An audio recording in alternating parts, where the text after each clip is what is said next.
অর্পিত দায়িত্ব পালনের অঙ্গীকার করে শপথ নিয়েছেন নবনির্বাচিত বিএনপি, জামায়াত, এনসিপি ও স্বতন্ত্র সংসদ সদস্যরা।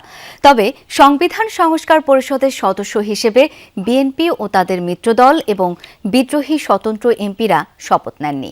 অবশ্য দুটি শপথই নিয়েছেন জামায়াত নেতৃত্বাধীন 11 দলীয় জোটের নির্বাচিত সদস্যরা। জুলাই যোদ্ধাদের দল এনসিপি প্রথমে শপথ নিতে গড়িমসি করলেও পরে আলাদাভাবে দুটি শপথই নেন। নতুন নির্বাচিত এমপিরা জানান, সব দলের অংশগ্রহণে এবারে সংসদ হবে প্রাণবন্ত ও জবাবদিহিতামূলক।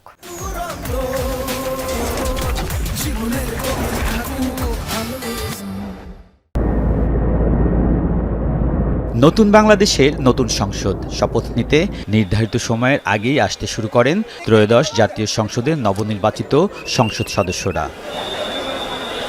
শপথকক্ষে প্রধান নির্বাচন কমিশনার এএমএম নাসিরউদ্দিন প্রবেশের আগে বিএনপির সংসদ সদস্যদের উদ্দেশ্যে কথা বলেন কক্সবাজার 1 আসনের এমপি ও স্থায়ী কমিটির সদস্য সালাউদ্দিন আহমেদ। জানান, তারা নির্বাচিত হয়েছেন সংসদ সদস্য হিসেবে, সংবিধান সংস্কার পরিষদের সদস্য হিসেবে শপথ নেবেন না। নীল কালার যে ফর্মটা আছে, এটা সংবিধান সংস্কার পরিষদ সদস্যদের শপথ ফর্ম। আমরা কেউ সংবিধান সংস্কার পরিষদের সদস্য হিসেবে নির্বাচিত হইনি এবং সংবিধানে এটা এখনো ধারণ করা হয়নি।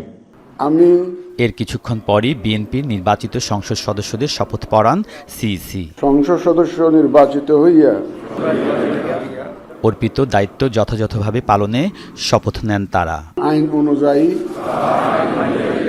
পরে স্বাক্ষর করেন নির্ধারিত ফর্মে।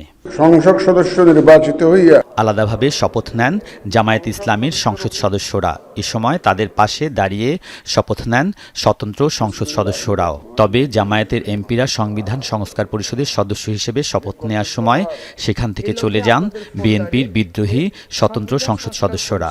সংবিধান সংস্কার পরিষদ বিএনপি সংবিধান পরিষদের শপথ না নেয়ায় তরুণ জুলাই যোদ্ধাদের দল এনসিপির নির্বাচিত সংসদ সদস্যরা প্রথমে শপথ নিতে গড়িমসি করে। পরে অবশ্য দলীয় সিদ্ধান্তে এমপি ও সংবিধান পরিষদের সদস্য হিসেবে শপথ নেন তারা।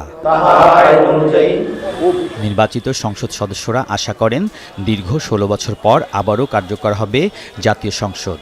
দেশের সেবা করা এবং এমপি হিসেবে আমার যত দায়িত্ব আছে সেগুলো সবগুলো সঠিকভাবে পালন করা। জনাব তারেক রহমান বগুড়ার মানুষ, তাকে নিয়ে সংসদে একসঙ্গে ব্রিড করব, একই সংসদে কথা বলবো, এটাই সবচেয়ে আমার বড় পাওয়া। আমরা একসাথে দেশের পক্ষ হয়ে কাজ করতে পারবো ইনশাআল্লাহ। তারা বলছেন, সংসদে সরকারি দলের জবাবদিহিতা নিশ্চিত করা হবে, তুলে ধরা হবে জনগণের দুর্ভোগ দুর্দশা। সংসদ সদস্যদের কাজ আইন প্রণয়ন ও জবাবদিহিতামূলক ব্যবস্থা নিশ্চিত করা। সেই লক্ষ্যেই শপথ নিয়েছেন তারা। কিন্তু অতীতে দেখা গেছে বেশিরভাগ এমপি দুর্নীতি, অনিয়ম ও স্বজনপ্রীতিতে জড়িয়েছেন। জুলাই গণঅভ্যুত্থানের প্রেক্ষাপটে এবার কি এই অবস্থায় পরিবর্তন আসবে, নাকি তা আগের মতোই শুধু প্রতিশ্রুতি হিসেবে থেকে যাবে? আলমগীর স্বপন, যমুনা নিউজ, জাতীয় সংসদ ভবন, ঢাকা।